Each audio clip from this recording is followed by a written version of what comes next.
I played her own confession over the HOA loudspeaker, and the crowd turned on their queen. They built a whole town on my land, then called me the trespasser. Every official notice was sent to a house long gone.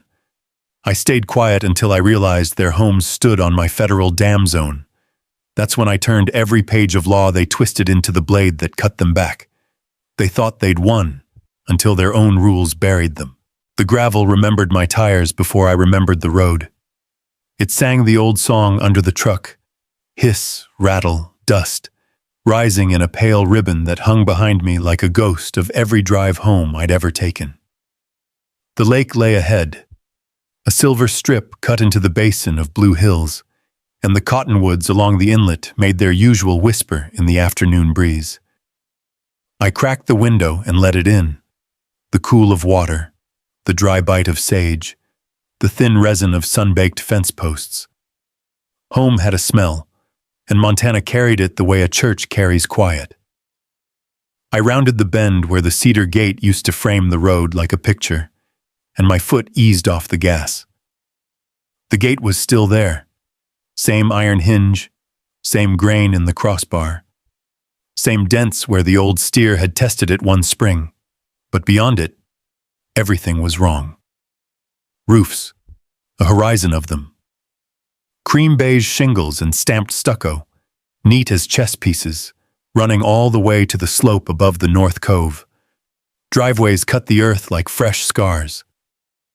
Sidewalks shone a municipal gray. On my side of the fence, the meadow grass lifted and bowed as if unsure who to greet, me or the subdivision that had bloomed where pasture had been. The sign at the new entrance had a name I didn't give it. Emerald Shores, letters raised and gilded, set in a ring of river rock I recognized from my own shoreline. I left the engine running and got out. The wind ran its fingers through the dust and my jacket. I put my hand on the gate. Same cold as always. The deed sat in my breast pocket where it always did when I left for longer than a week, folded into thirds, corners soft. My aunt's signature still black and sure on the bottom line like she had more years left than she did. I touched the crease and felt the paper answer with its papery heartbeat. We were here, the land and the proof of it. A golf cart rolled toward me on brand new asphalt, tires squeaking. The woman driving it had mirror lens sunglasses and a navy blazer, collar turned to the wind. Even from 30 yards, I could hear the practiced warmth in her voice. "Can I help you?" she called, tone bright as a front desk bell. "You might," I said. The gate hinge groaned as I swung it inward. "I'm looking for a ranch. Used to be a lake ranch. This road knows it." She stopped just shy of the cattle guard that now had a keypad welded beside it. Close up, I could see the polish on the blazer, the starch in the blouse, the precise silver of her hair. Her smile held steady, but her head tilted 1 degree, taking a measurement. "This is a private community," she said. "Are you here to tour? We have quick move-in options lakeside at an introductory—" I shook my head. "I live here." "Do you?" Her eyes flicked to my plate, to the bed of the truck with the tool chest and the coiled rope, to my boots, back to my face. This development was built according to all applicable ordinances and bylaws. If you're lost, I'm happy to point you toward— I'm not lost. I pulled the paper out and let the wind lift one corner. "Jake Remy, this deed says the lake, the dam, and the ground under your quick move-ins belong to me." Something changed behind the lenses. Not fear. Something more professional than that. Inventory. She stepped out of the cart, heels ticking once against the new curb, and offered a hand with nails the pink of a sunrise that never quite happens. "Bethany Whitfield," she said, "President of the Emerald Shores Homeowners Association. Let's start over, Mr. Remy. Sometimes these matters are just misunderstandings of jurisdiction." Sometimes. I didn't take her hand. The deed made a dry sound when I refolded it. "Who gave you permission to pour concrete on my creek bed?" We're very proud of our compliance culture, she said, and the phrase made a sound in the air like a door shutting. There were multiple public notices, certified mail, newspaper postings. We follow the book, Mr. Remy. Always. The book, I said. Indeed. Which is why this gate needs to remain closed. She nodded at the iron, at my hand still on it. Residents only. Behind her, a boy on a scooter looped the cul-de-sac, his mother walking a small dog in a sweater. A contractor's van idled by a lamppost, transfers still fresh on the door. Sprinklers popped and turned, silver arcs crossing like blades. The water's hiss set off a reflex in me. The old engineer's inventory. Pressure, flow, head, drawdown. The hiss didn't match the lake's pattern. It matched a metered system I hadn't designed. I glanced toward the inlet.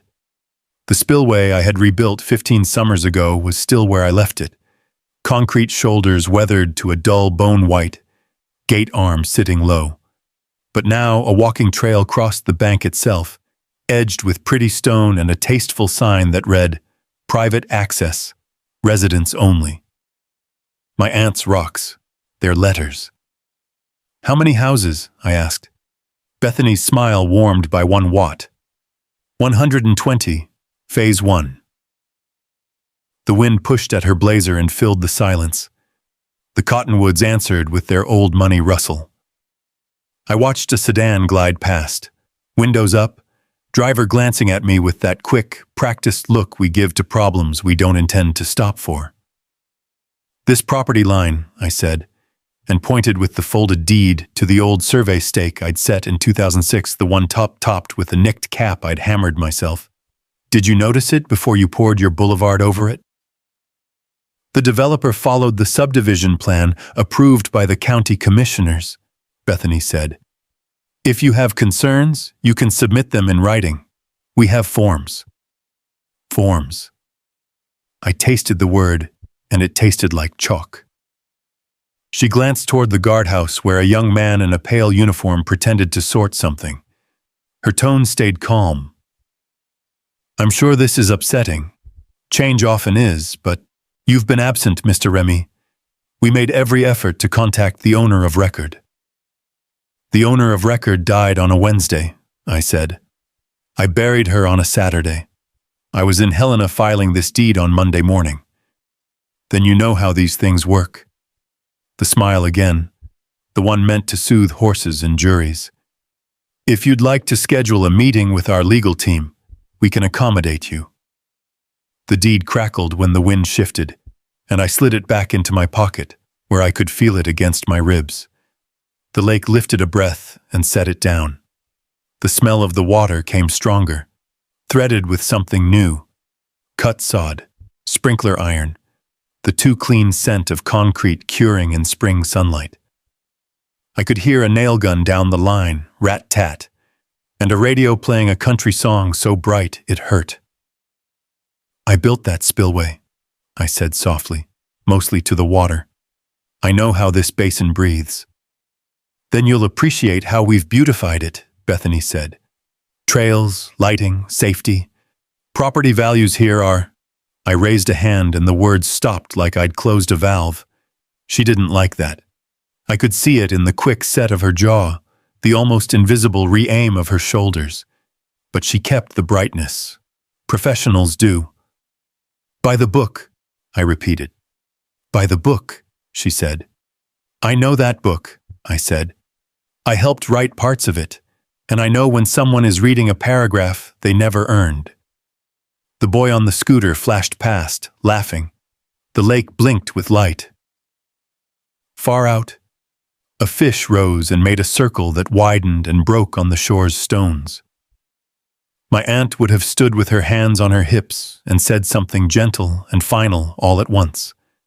I stood with my hands quiet and let the silence do its work. Bethany tucked a card between the gate's slats. Emerald Shores Administration. Tuesday through Friday, 9 to 4. Ask for me. We'll be happy to walk you through the documentation. But for now, sir, This gate stays shut, I finished for her. That's right, she said. She returned to the cart, started it, and rolled away without looking back, as if the scene were already filed and concluded. I leaned on the gate and looked at the town that had come in the night like a tide. A flag stirred in front of the show home. A dog barked and quit. Somewhere a saw started and stopped, as if thinking better of it. The lake made its low, patient sound. It didn't know about bylaws or postings or certified mail. It knew gravity and time. It knew where it belonged. I pulled the deed out again and let the paper lie open in my palm. The signature was all my aunt. Decisive, a little proud, no fear in it. The seal glinted where the sun found the crease. I took a slow breath and felt the familiar old box in my mind begin to open. The one with file tabs and cross-references, numbers and footnotes. The one I lived in when I built dams and explained rivers to men who thought concrete could outvote water. By the book, I said to the wind, and the wind moved past me toward the spillway with the sound of pages turning. I slid back into the truck and turned the engine off. The sudden quiet sharpened everything. The hinge ticked as the metal cooled. A distant hammer rang like a bell. I let the silence write the first line for me. What would you do if an entire neighborhood rose on your land while you were gone? I slid back into the truck and turned the engine off. The sudden quiet sharpened everything. The hinge ticked as the metal cooled. A distant hammer rang like a bell. I let the silence write the first line for me. What would you do if an entire neighborhood rose on your land while you were gone? The question hung in the cab like a ghost. I sat with it, listening to the faint hum of sprinklers beyond the fence, the small hiss of water landing on someone else's lawn where my aunt's wildflowers used to grow. She'd spent 30 years planting lupine and paintbrush and those stubborn little asters that never asked for water. Now the sound of irrigation filled her field like applause for the thieves. The sun dropped lower behind the ridges, and the first cool of evening slipped through the cracked window. I started the engine again, shifted into gear, and let the truck roll slow down toward the old lane that led to the county road.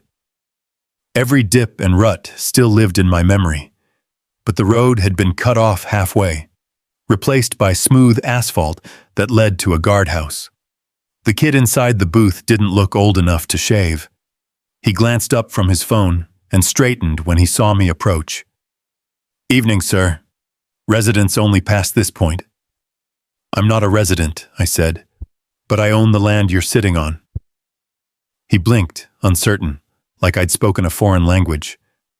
I'm just security, sir. You'll have to talk to management." "I plan to." The gate opened anyway. I didn't thank him. The road joined Highway 93 just beyond the ridge, where the county courthouse squatted in brick and glass. I parked beside a faded blue sedan and climbed the steps, boots echoing off stone. Inside, the air smelled of paper and lemon polish.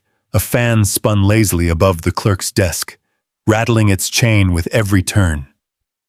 Dorothy Kim was behind the counter, hair pinned up, glasses perched low. She looked up when I gave my name.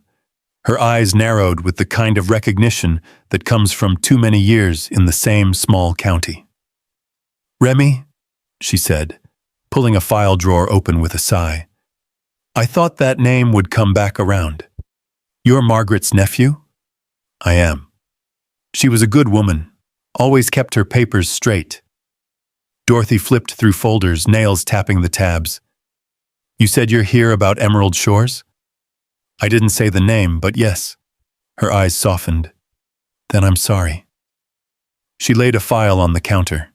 Thin, too thin for 50 acres of history. I opened it.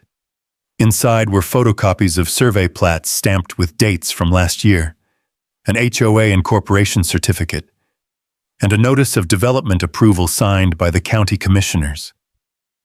In the corner, in faint ink, was my aunt's name, but the signature wasn't hers. "That's not right," I said. Dorothy shook her head. "I know, but the paperwork says otherwise. They filed public notice 3 times, sent registered, mailed to the address of record. My aunt's house was bulldozed 2 years ago. That address doesn't exist. Then someone should have updated it. I checked. Every notice came back marked undeliverable. Still, they documented the attempt. That's all the law requires." I let out a slow breath. They knew exactly what they were doing. Dorothy hesitated, then leaned closer. "Between you and me, they've pulled this trick before. Different counties. Always the same pattern. New HOA, new development. Missing owner. No response. By the time anyone figures it out, the land's gone. Who's behind it?" She glanced toward the hallway as if someone might be listening. "Whitfield and a developer out of Billings. Preston Hale. Money talks around here, Mr. Remy." I nodded. The room felt smaller suddenly, the air thick with heat and old dust. "Can I see the original mail receipts?" She flipped to the back of the file, slid out a stack of yellowed forms clipped together. Each one bore the same address. 1223 Old Creek Road, my aunt's home, long demolished. The delivery stamp read no such address, and yet every page was initialed and marked procedure complete. Dorothy sighed. "It's all technically legal. They play just inside the lines. You'll need proof of intent if you want to fight it." Proof of intent. I thought of Bethany's rehearsed smile, the way she'd said by the book like it was gospel. My fingers traced the edge of the forged signature. The handwriting looked practiced but wrong. The curl on the R was too shallow, the slope of the GA lower, the loop closed instead of open. I'd seen my aunt's name enough times to know when it was wearing a mask. Outside, the courthouse steps glowed under sodium light. The evening wind picked up grit and threw it against the truck. I took the file with me, tucked it under my arm, and sat in the cab until the clock read 9. The sky turned the color of burnt copper, then bled into black. When I finally started the engine, the headlights caught the old fence line running down the hill. A new sign had been nailed to the post. "Property of Emerald Shores, Hoa. Trespassers will be prosecuted." My aunt's fence. My wood. My nails. The paper folder sat heavy on the seat beside me, smelling faintly of toner and lemon polish. I flipped it open one last time. Tucked between the plat maps was a smaller envelope stamped "Confidential. Survey Adjustment." The seal had already been slit. Inside lay a single sheet of carbon copy paper, thin, translucent, with a signature at the bottom. Margaret E. Remy. Only it wasn't her hand. Not even close. The curve of the M was wrong. The tail of the I was too short. The more I looked, the more certain I became that it had been traced, copied from some older document. A forgery tidy enough to fool a clerk, not a nephew. The wind rattled the fence again, and dust swirled around the hood. Somewhere behind the ridge, a generator hummed from one of those new houses, steady and smug. I folded the fake signature into my pocket beside the deed. If Bethany thought paperwork was her fortress, she'd forgotten one thing. I built things that held back water, and I knew exactly how pressure found its way through cracks. That night, the moon laid a pale ribbon across the lake, the same water that used to hum through my turbines and keep the valley green through August. I sat on the hood of my truck, the file from the courthouse open on my lap, papers fluttering like tired wings. Every sound around me felt amplified. The faint hiss of wind through reeds, a night bird calling from the bluff, the slow heartbeat of the waves against the dam wall. By morning, I knew who I needed to see. Sarah Coleman still lived out near the reservoir, her porch facing east to catch the first light. She'd been the county's youngest water rights attorney once, before she burned out on politics and took to private consulting. When I pulled into her drive, her old blue Jeep was parked half in the grass, same as always. The screen door creaked open before I could knock. "Jake Remy," she said, stepping into the sunlight, coffee mug in hand. "Last time I saw you, you swore you were done fighting county offices." "Turns out they weren't done fighting me," I said. "You got a minute?" She looked at my face, then at the folder in my hand. "Better make it an hour." Inside, her kitchen smelled of cedar and burnt toast. Papers lay stacked in neat towers across the counter. Maps, surveys, old environmental assessments. The kind of organized chaos only a lawyer could love. She poured another cup of coffee and motioned for me to sit. "Tell me," she said. I told her everything. The rows of houses, the HOA sign nailed to my own fence, the fake notices, the forged signature. When I finished, she was quiet for a long moment. Then she pushed one of her maps aside and spread a fresh sheet of tracing paper over it. "Show me exactly where your property line runs." I traced it with a fingertip. The ink bled a little from the oil on my hands. "Starts at the southern bluff, follows the water's edge around the cove, cuts back behind the spillway. 50 acres, give or take." Sarah frowned. "They built past this?" "All the way to the ridge." She exhaled through her teeth, a sound halfway between disbelief and anger. "Then they crossed into federal watershed zone." I looked up.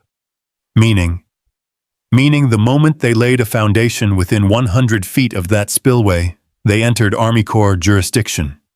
"You still hold an active permit for that dam, don't you?" I nodded. "Renewed 5 years ago. Category D, small hydro retention." She smiled faintly. "Then they didn't just steal your land. They built their dream homes on a federal drainage system. That gives us leverage." Her pen scratched across the paper, connecting parcels, tracing drainage routes, marking each with red circles. "See these culverts? If they altered any of them without hydrologic clearance, it's an automatic violation. And I bet they did." She stood, moved to a filing cabinet, and pulled a binder thick with copies of local statutes. "Jake, the HOA can pretend all they want with forged signatures, but they can't outvote the Clean Water Act." Outside, the wind picked up, rattling the porch chimes like loose change. I sipped the coffee she'd given me and watched the steam rise. "You think this is enough to stop them?" "Not yet," she said. "But it's a start. We'll need the original dam permit, proof of ownership, and those forged notices. If we can prove intent to mislead, we can trigger a federal audit.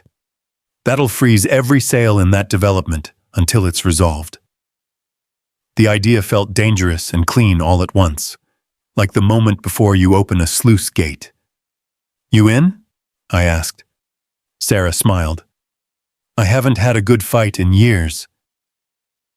By late afternoon, we were standing on the dam itself, the lake spread out in front of us like a mirror. Sarah knelt beside a row of new drainage pipes cutting under the access road, their metal bright and raw against the older stonework. "See this?" she said, pointing to a small orange tag bolted to the pipe. "That's a developer code, not county issue. They installed this without inspection." "Bethany's crew?" "Guaranteed. And by doing so, they turned a private civil dispute into a federal environmental one." A soft wind skimmed the water, sending tiny ripples toward the shore. Sarah stood, brushing dirt from her hands.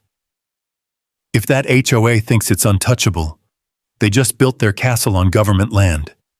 And you, Jake, you hold the damn key." The words hung between us like thunder waiting to break. On the way back to the truck, we passed the field where my aunt's old barn had stood. Now it was just level ground, a fresh sidewalk winding through what used to be hay and memory.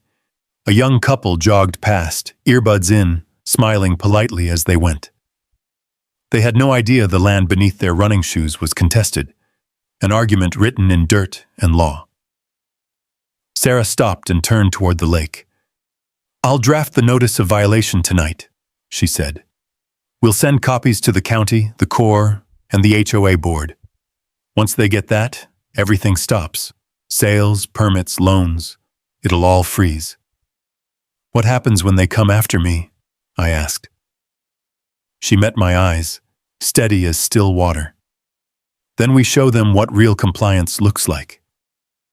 The sun dipped behind the ridge, throwing the whole development into long shadows. The water below the dam darkened, heavy with the coming night. I could feel the pressure building, not in the lake but in everything we were about to unleash. As I climbed into the truck, Sarah tapped the hood with her knuckles. "They think you're a man out of time, Jake. But the land still knows who owns it. So does the law." I drove home with the windows down, the cold air biting my face, the smell of the lake following me the whole way. The forged signature burned in my pocket like a live coal. If water remembers every path it's ever taken, then so does paper and, both, given enough pressure, find their way back home. By the next morning, a thin veil of fog hung over the lake, rising from the surface like steam from a wound.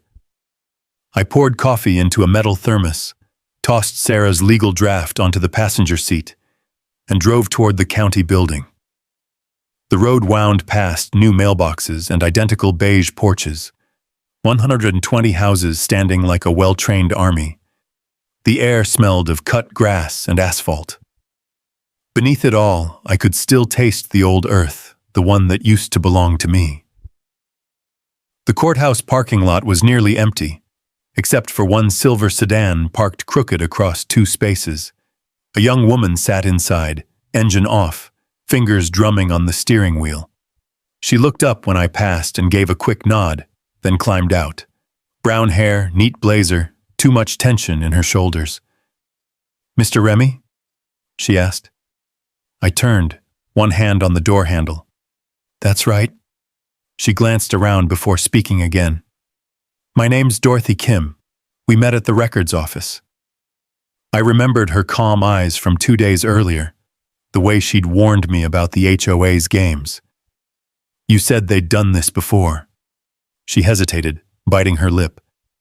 "I need to show you something. Not here." We drove separately to a diner just outside town, the kind of place where the booths were cracked vinyl and the coffee tasted like it had been brewing since the 80s. The neon sign flickered even in daylight. We took a corner booth, away from the windows. Dorothy didn't order anything. She set her purse beside her and slid a small flash drive across the table. "What's this?" I asked. "Audio recordings. From the last zoning meeting before Emerald Shores was approved. I wasn't supposed to have them." "Why?" "Because they were deleted from the public record the day after the meeting."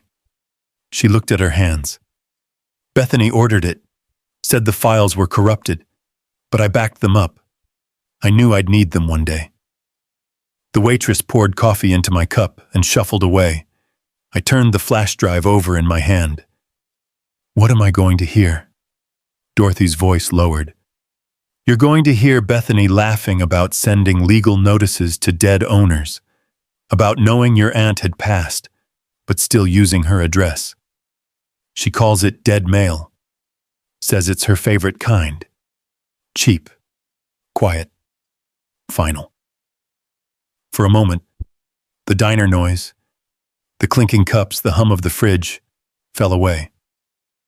I saw my aunt's handwriting again, neat and proud on the deed, her name now a pawn in someone's game. I slid the drive into my laptop.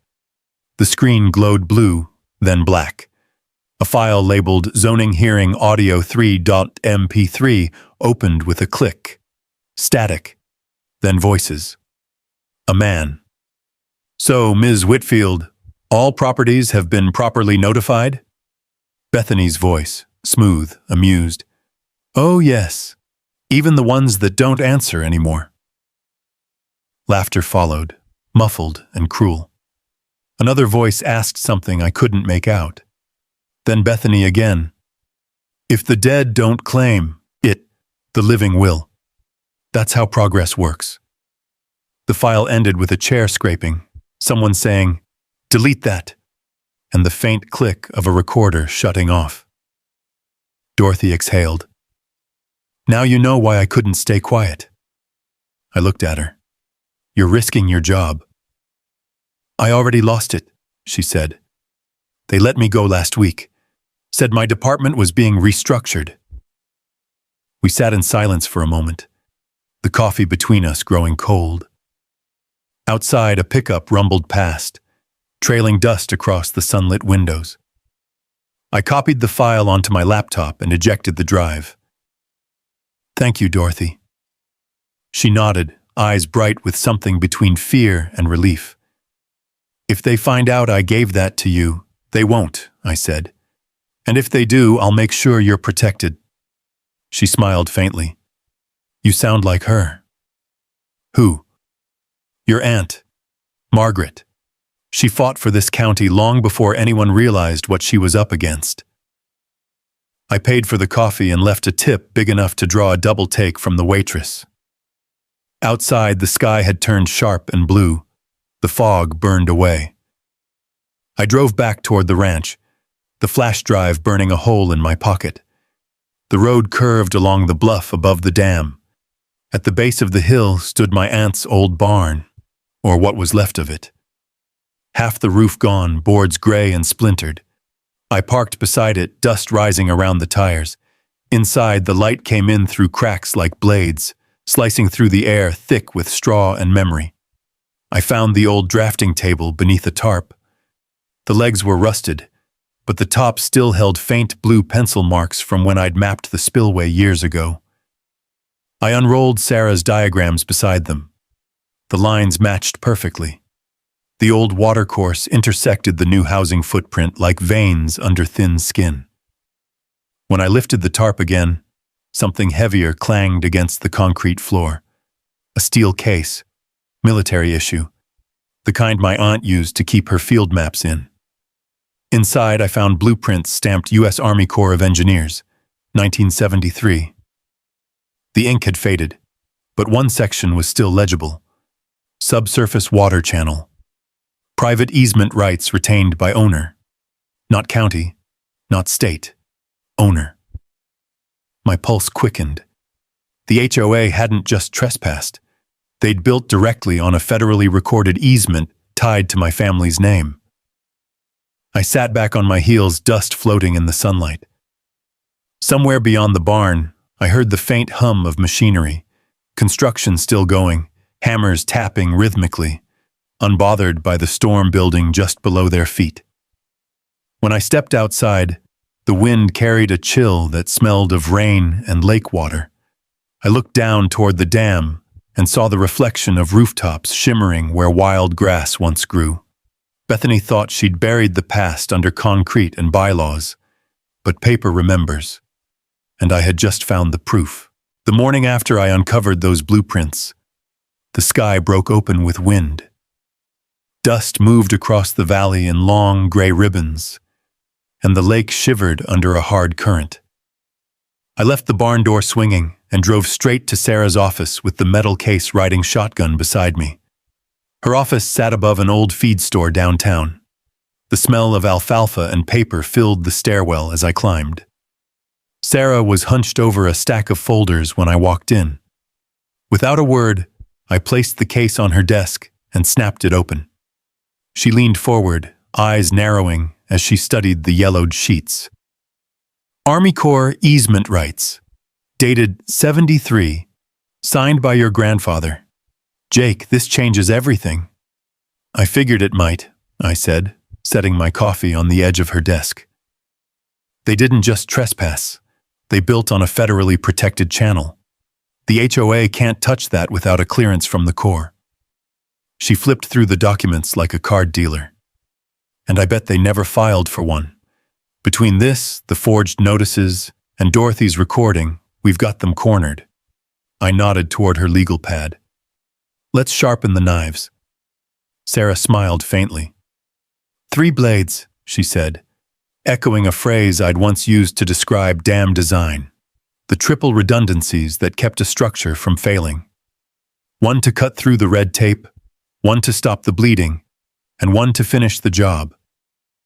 She began listing them aloud as she wrote. Blade 1. Invalid notice procedure. Every legal notification was mailed to a demolished address. That voids the HOA's claim of due process. Blade 2, I said, finishing her thought. Bad faith construction doctrine. They built knowing the ownership was disputed. And Blade 3, she continued, tapping the paper with her pen. Federal water jurisdiction. Those houses sit on land governed by the U.S. Army Corps. That's not just a zoning violation, it's a federal offense. She looked up at me. With these, we can freeze their operations and take them to court before they know what hit them. I smiled, though it felt more like a grimace. I don't want to hit them. I just want to stop the leak. By noon, Sheriff McKay's cruiser was parked outside the HOA administrative building. His hat shadowed his face as he studied the paperwork Sarah had drawn up. You're sure about this? He asked. It's going to stir dust from here to Helena. I'm sure, I said. They built on what wasn't theirs. That's theft dressed in khaki and covenants. He gave a slow nod. All right. I'll hold off any demolition permits until this is settled. But be careful, Jake. People don't like having their $1,000,000 foundations shaken. Neither does the ground under them, I said. That afternoon, Sarah filed 3 separate petitions. One to the county for an immediate development freeze, one to the Corps requesting an environmental review, and one formal complaint citing fraudulent filings. We sent copies by certified mail and email, time-stamped, logged, and witnessed by the sheriff himself. The first blade struck before sunset. By evening, the county office acknowledged the petition, halting all construction. Trucks sat idle at the site gates, their drivers smoking in confusion. Word spread through Emerald Shores like wildfire. Permits frozen, buyers nervous, phones ringing nonstop. Bethany didn't take long to react. At 8 that night, my phone buzzed with an unknown number. I answered without a greeting. Her voice came calm and sharp. You've made a terrible mistake, Mr. Remy. I've made a lot in my life, I said, but this isn't one of them. You think a few dusty documents can undo years of development. The law doesn't work that way. No, I said, but gravity does. You built too close to something that doesn't move when you tell it to. There was a pause. I could almost hear her smile through the line. You'll regret this. I'll see to it personally. Then I'll see you in court, I said, and hung up. The wind howled outside like it agreed. Sarah called an hour later, excitement flickering through her voice. We've got confirmation from the Corps. They're sending an inspector next week. Jake, this could shut her down completely. For the first time in weeks, I let myself breathe. Good. Let's keep the pressure steady. But relief never lasts long out here. When I stepped onto my porch later that night, I found an envelope taped to my door. Thick, expensive paper. The letterhead read, Emerald Shores Homeowners Association Legal Counsel. Inside, one line stood out in bold. Vacate immediately or face arrest for trespass. My porch light flickered in the wind. The dust carried the faint sound of engines down by the water. Construction crews, maybe, or something else. I looked across the dark lake, where the glow of street lamps traced the outline of a town that shouldn't exist. My aunt's reflection used to live in that water. Now it shimmered with someone else's dream. I folded the letter neatly and set it beside the deed on my table. The ink gleamed like oil in the lamplight. 3 blades, one for each lie they built on. By the time dawn came, I had sharpened them all. The next morning, the sky hung low and gray, clouds swollen with the promise of spring rain. My boots echoed across the courthouse steps as I carried the folder Sarah and I had prepared, each document clipped, stamped, and sealed with every law Bethany thought she owned. The courthouse clerk nodded as I passed, her eyes saying what her lips didn't. Be careful. At noon, the HOA held its emergency community meeting. Sarah had warned me not to go alone, so Sheriff McKay came along, hat low, badge dull with dust. The meeting hall stood where my aunt's orchard once grew, a glass and cedar structure that gleamed like something built to hide guilt in plain sight. Inside, polished floors reflected a chandelier that looked too fine for a town this small. Rows of folding chairs were filled with homeowners, young couples, retirees, parents with restless children, all watching the stage. Bethany stood at the podium, wearing white. Her voice, smooth as cream, carried through the speakers. "Let me assure everyone," she said, "that Emerald Shores remains a legally recognized, fully compliant development. We are victims of harassment by a man who refuses to accept progress." I stood near the back, arms crossed. Her gaze flicked toward me, and the corners of her mouth lifted in something that wasn't a smile. Sarah leaned in close. "Wait until she finishes her sermon," she whispered. Bethany continued, gesturing like a preacher. "This individual has made false accusations, filed frivolous complaints, and endangered our property values. I urge everyone to remain calm and trust the process." Trust the process. That phrase again, the bureaucrat's lullaby. Sarah stepped forward. "Madam President," she called out, her tone professional but sharp. "If you're going to discuss legal matters, perhaps the record should include the other side." Bethany's expression didn't falter. "Miss Coleman, this is a private meeting for residents. Mr. Remy isn't one." "That's where you're wrong," I said, stepping into the light. A murmur rolled through the crowd. "I'm the only landowner in this room." Bethany's lips parted, but I was already pulling the recorder from my pocket. I set it on the table in front of me and pressed play. The room filled with the tinny sound of her own voice from Dorothy's file. "If the dead don't claim it, the living will. That's how progress works." Gasps rippled through the audience. Bethany froze. The microphone picked up the faint tremor in her next breath. "That recording," she began, "is illegally obtained." Sarah cut in. "Actually, it was a public hearing. You deleted it from the county record. That's tampering with evidence." The tension in the room thickened. A man in the front row, one of the new homeowners, stood and faced Bethany. "Is that true? You knew people's land wasn't yours?" Bethany's mask cracked for just a second, then reformed. "These matters are complicated," she said smoothly. "You've all seen how emotional he can be. We followed procedure." "Procedure doesn't make theft legal," I said. Bethany slammed the gavel on the podium. "Enough!" The sharp sound echoed like a gunshot in the room. From the side aisle, Preston Hale rose. His tan was fresh, his smile thin and reptilian. "Folks," he said, hands raised in false peace, "we're all neighbors here. Mistakes happen. Papers get lost. Let's not turn this into a witch hunt."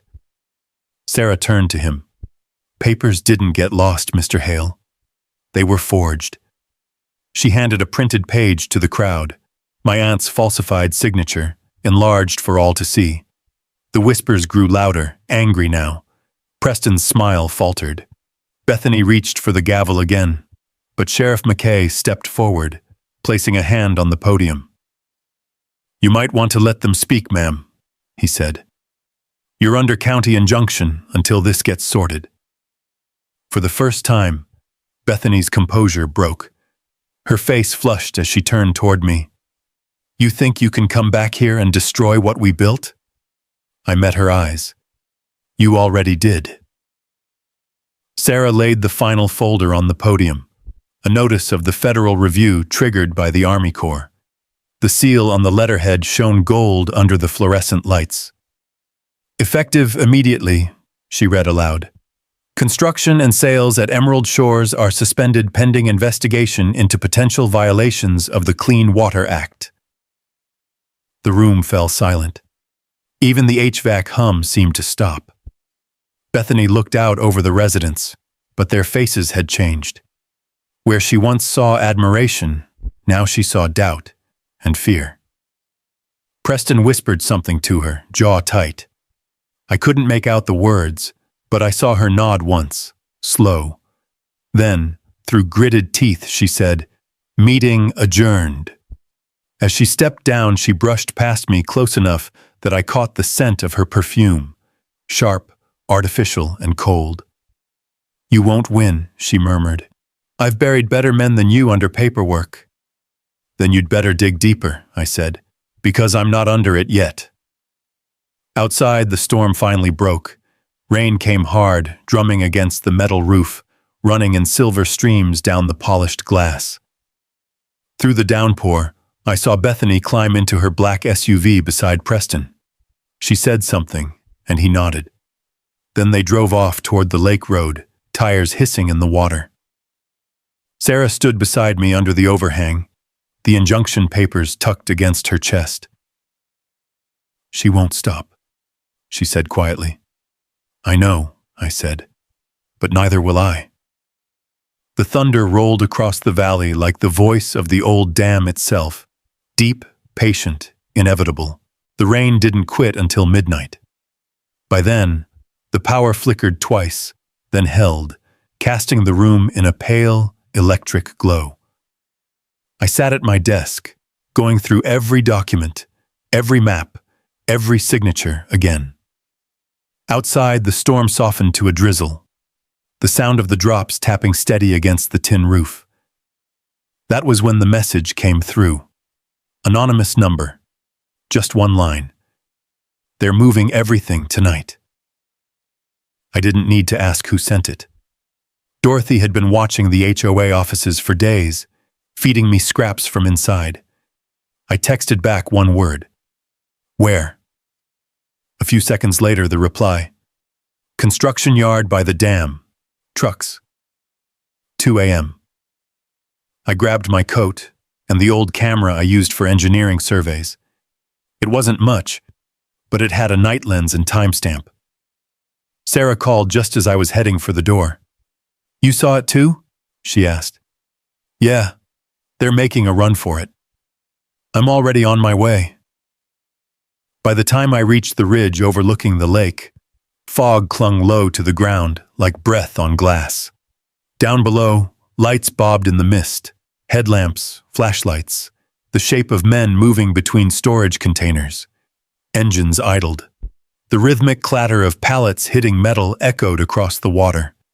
I parked the truck under a cluster of pines and killed the lights. The smell of wet earth mixed with diesel. Through the lens, I zoomed in on the loading area. Preston Hale stood near a flatbed, rain slicker open, barking orders. 2 men hoisted boxes from a trailer marked Emerald Shores Property Management. I adjusted the focus. Labels on the crates read, "Financial records and HOA contracts." They were emptying the evidence. Sarah's Jeep pulled up silently behind my truck. She crouched beside me, breath clouding in the cold. "They're trying to erase the trail," she whispered. "Not tonight," I said. I switched the camera to record, capturing each crate, each face, the truck plates glinting under floodlights. At 2:11 a.m., Preston checked his watch, waved to the driver, and shouted something I couldn't hear over the engines. The first truck lurched forward, heading toward the service road by the dam, straight over the federal easement. "Now," Sarah said. I reached into my coat pocket, pulled out my phone, and hit record again. "Sheriff McKay," I said into the mic, "we've got unauthorized removal of evidence from a federally frozen development site. Confirmed presence of Preston Hale and 2 associates at the dam yard." The sheriff answered with a groggy grunt. "You're sure, Jake?" "I've got footage, and they're heading your way." "Keep your distance," he said. "I'll be there in 10. but I knew how 10 minutes could stretch when men were trying to bury proof. Sarah and I moved down the hillside, keeping low. The mud sucked at our boots. Every step made a faint, wet sound. As we reached the service road, the first truck slowed near the chain-link fence by the dam's maintenance gate. One man jumped out with bolt cutters. Sparks flared in the mist. I raised the camera again, zooming in on his face. The click of the shutter was faint, but Preston turned like he'd heard it. His flashlight beam swung across the fog and caught my jacket just long enough for his eyes to find me. "Remy!" he shouted. The second truck revved, tires spitting gravel. Sarah grabbed my sleeve. "We have what we need. Go." We backed toward the trees as headlights slashed across the road. Then came the sound. Sirens, faint at first, growing closer. Sheriff McKay's cruiser burst through the fog, red and blue lights washing the wet ground in color. Preston froze. The man with the cutters dropped them. McKay stepped out, hand on his radio. "Evening, gentlemen," he said in that calm drawl of his. "You fellas lost? This area is under federal injunction." Preston's jaw tightened. "We're moving approved property, Sheriff. Routine maintenance." "Routine maintenance doesn't happen at 2 a.m, McKay said. "And it sure doesn't involve bolt cutters." He gestured to his deputies pulling up behind him. "Let's see what's in the trucks." I stayed back, camera rolling.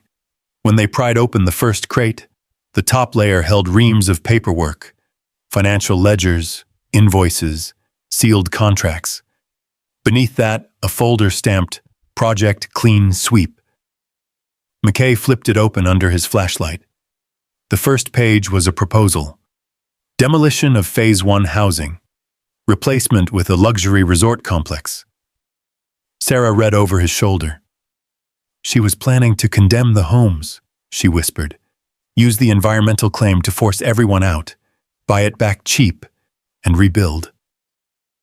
McKay looked at me. "You getting this on tape?" "Every second," I said. Preston took one step forward, rain glistening on his coat. "You have no idea who you're messing with, Sheriff."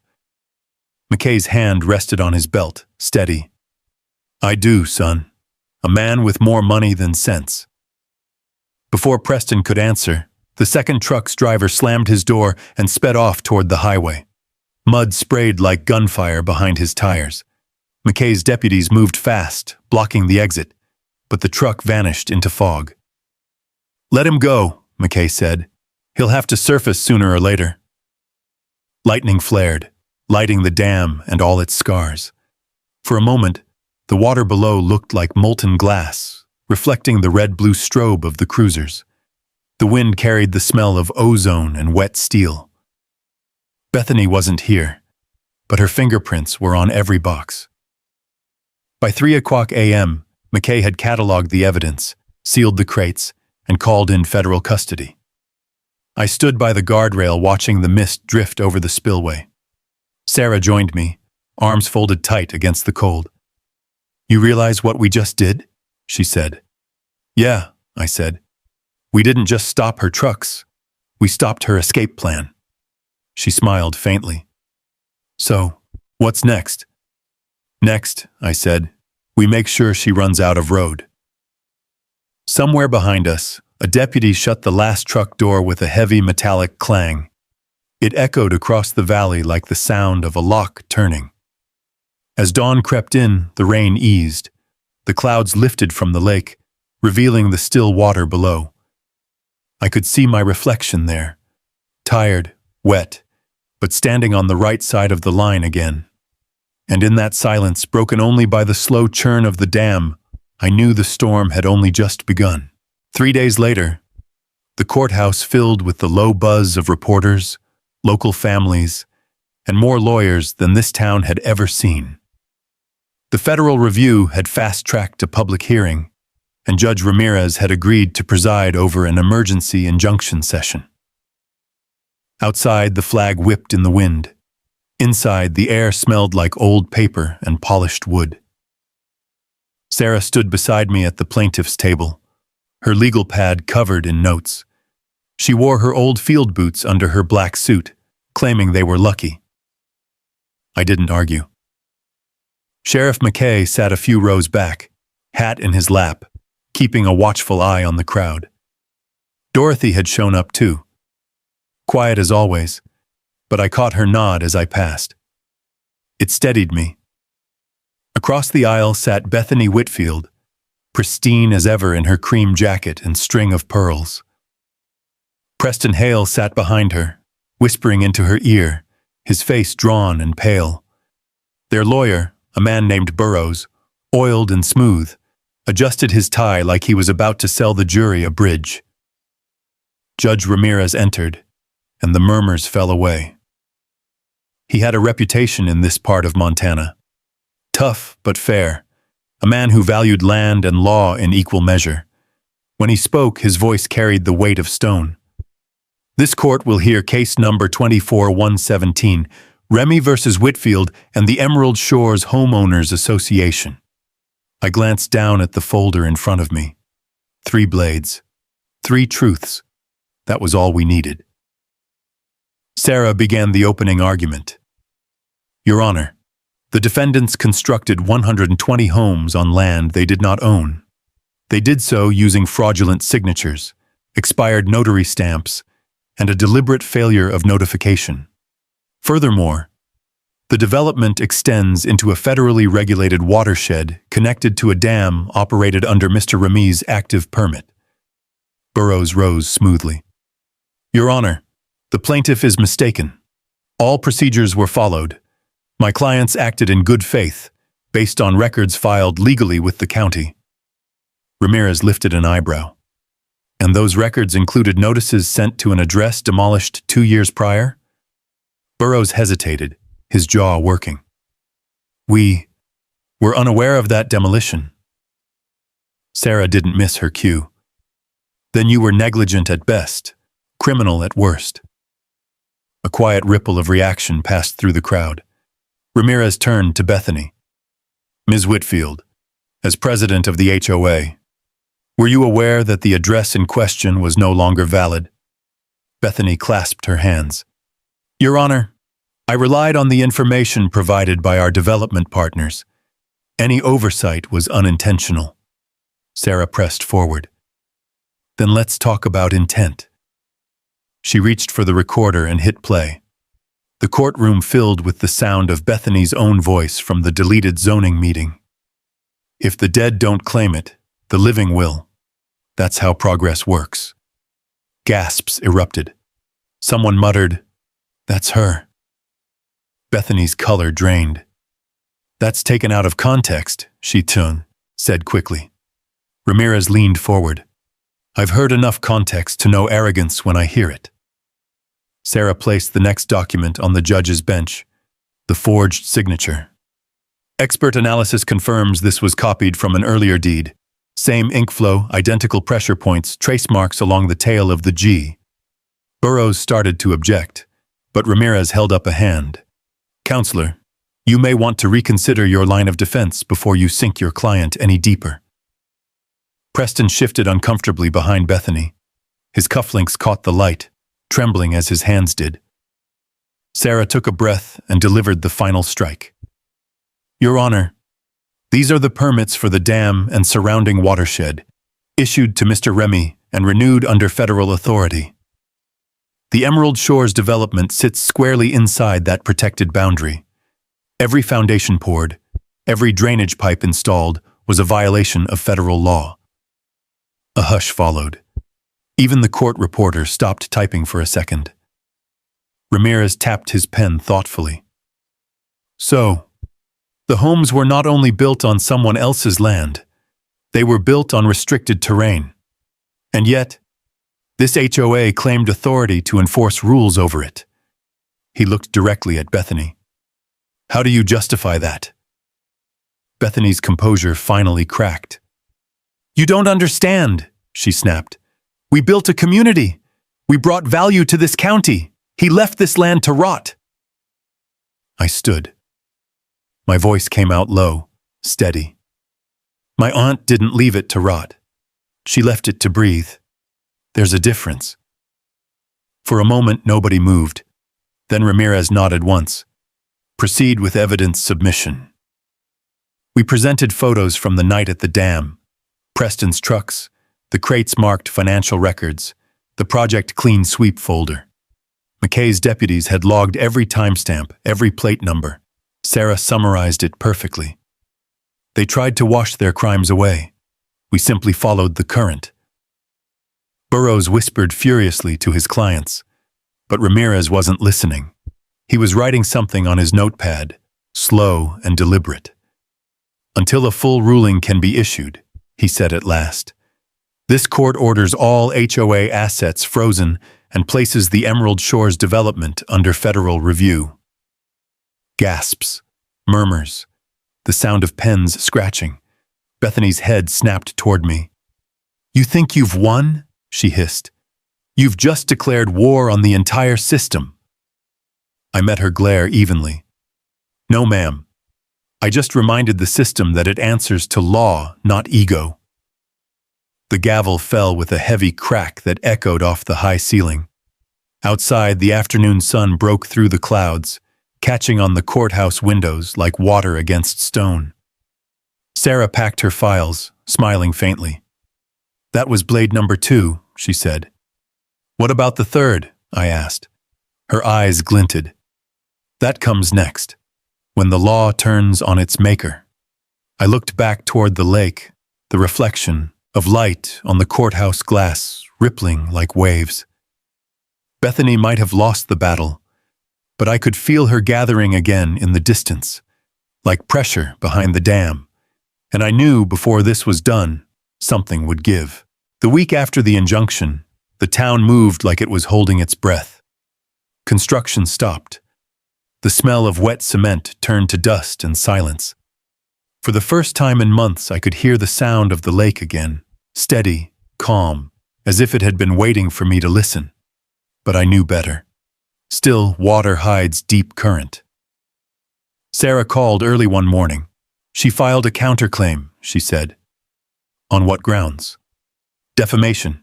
Says you falsified evidence, interfered with contracts, and leaked proprietary information. She's doubling down. She's desperate, Sarah corrected, but she's also smart. She filed it in federal court to force consolidation with your suit.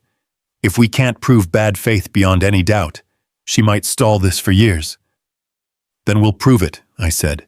Every lie has an invoice attached.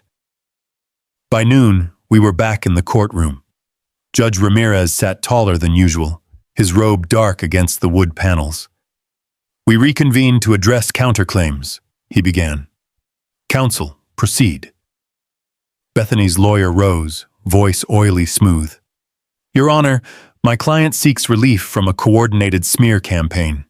Mr. Remy has illegally recorded meetings, misrepresented documents, and is attempting to seize property that, in good faith, was developed under legal charter. Sarah waited until he finished, then stood with the kind of quiet confidence that silences a room. Your Honor, she said, I'd like to submit additional evidence from the defendant's own filings, specifically financial disclosures attached to their emergency motion last week. Burroughs frowned. Objection, irrelevant. Overruled, Ramirez said. Continue. Sarah handed a packet to the clerk, who delivered it to the bench. These are internal HOA bank records showing transfers totaling $2.3 million to a shell company named Hale Management Group. The owner of record, Preston Hale. Bethany's knuckles whitened on the table. Ramirez flipped through the papers slowly, eyes narrowing. And what was the purpose of these transfers? Sarah's voice was calm, almost gentle. According to attached memos, these were consulting fees for development planning, but the dates match the period immediately following the forged land notices. Essentially, Your Honor, they paid themselves to steal the land. A murmur ran through the courtroom. Burroughs stammered, These are taken out of context. Standard business expenses. Then you won't mind if the IRS and the FBI review them, Ramirez said dryly. For the first time, Preston spoke, voice low but shaking. You can't do that. I just did, the judge replied. Bethany leaned toward her lawyer, whispering fiercely, but Sarah wasn't done. Your Honor, I'd like to call a witness, Ms. Dorothy Kim. Dorothy rose from the audience, clutching her purse. She looked smaller than I remembered, but steady. After taking the oath, Sarah approached her gently. Ms. Kim, you worked in the county clerk's office, correct? Yes, ma'am. Did you handle filing or archiving for Emerald Shores? I did. Can you tell the court what you discovered? Dorothy's voice trembled only once. They used my access code to alter filing dates. I found out when I cross-referenced the backup logs. The notices for Mr. Remy's property were entered 3 months later than the listed date, backdated to look legal. Who ordered those changes? There was silence. Then Dorothy said it clearly. Bethany Whitfield. Bethany stood up suddenly. That's a lie! Ramirez's gavel struck the bench.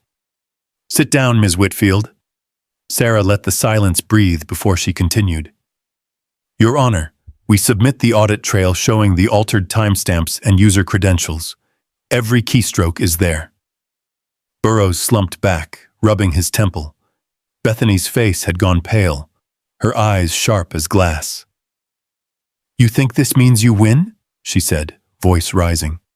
You don't understand how this works. I built this community. I have senators who... Enough.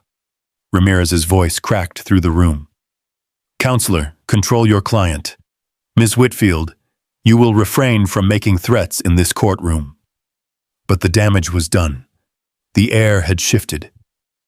Sarah turned one last page.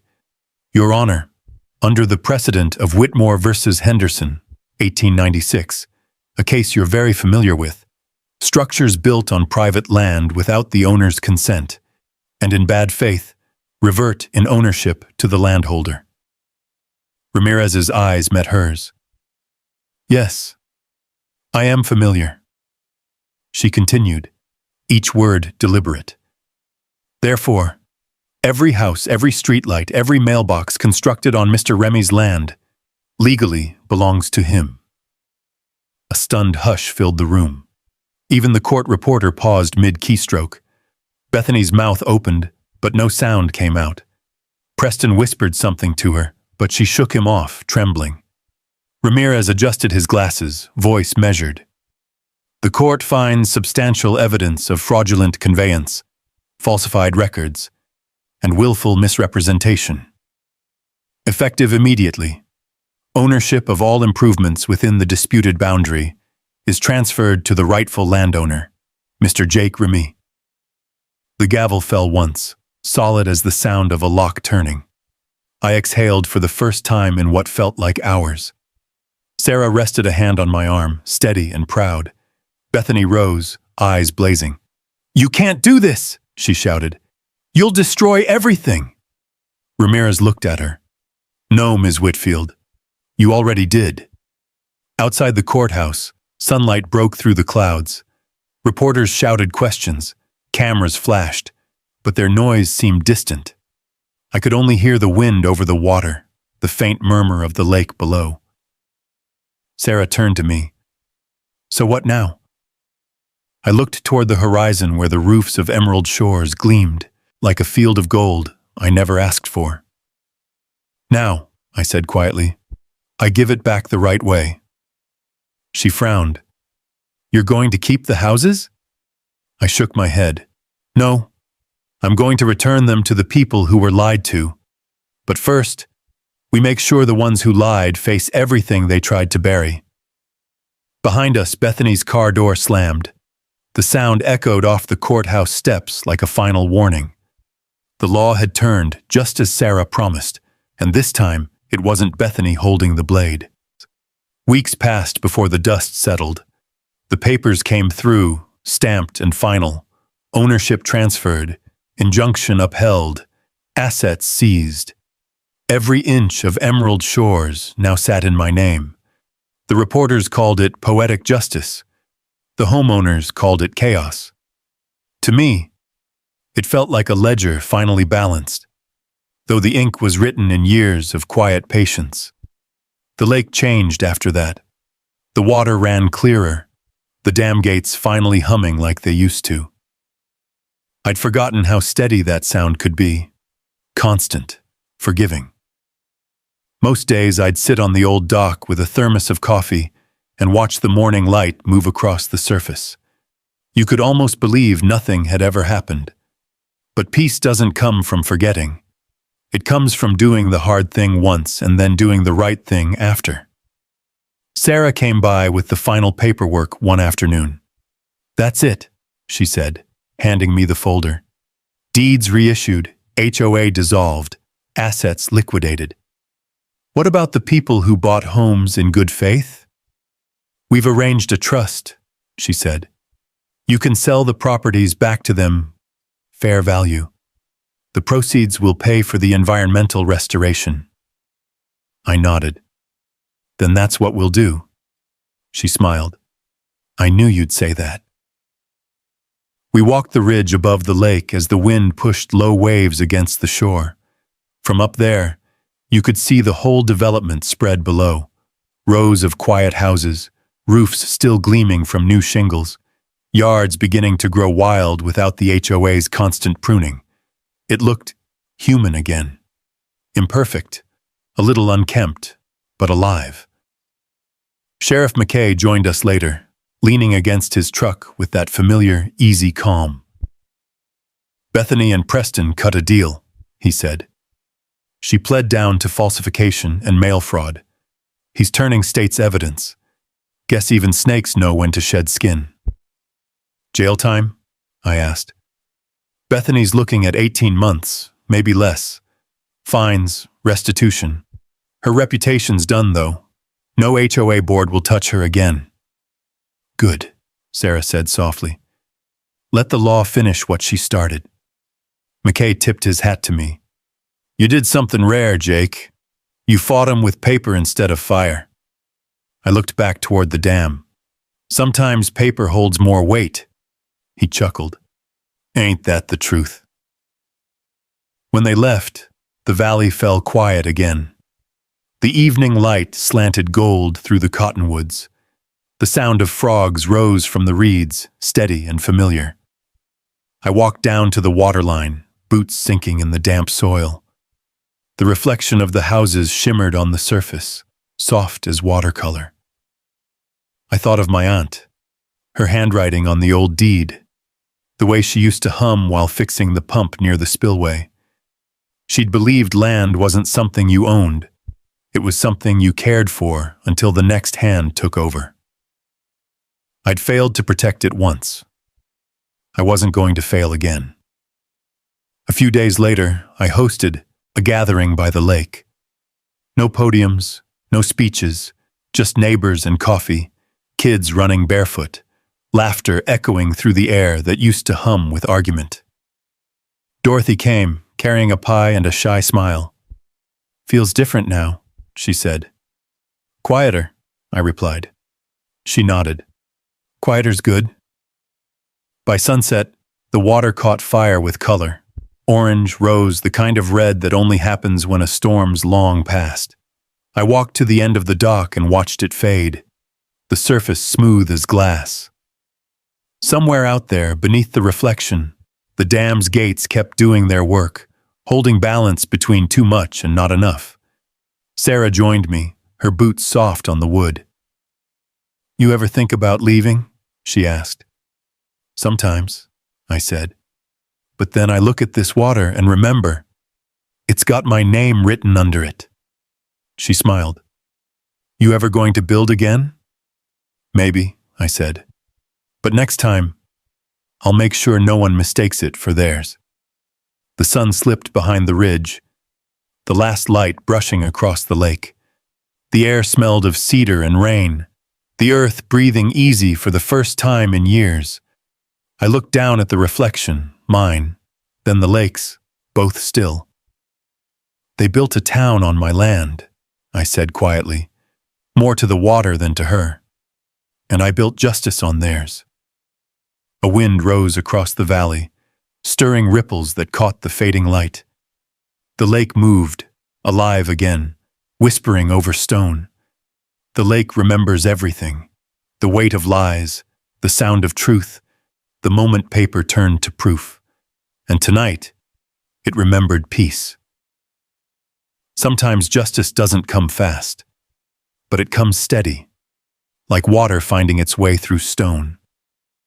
If you've ever stood your ground against unfair rules or fought to protect what's yours, drop a justice in the comments below. And if stories like this remind you why the truth still matters out here, hit subscribe, stay with us, and don't miss the next fight for freedom and land.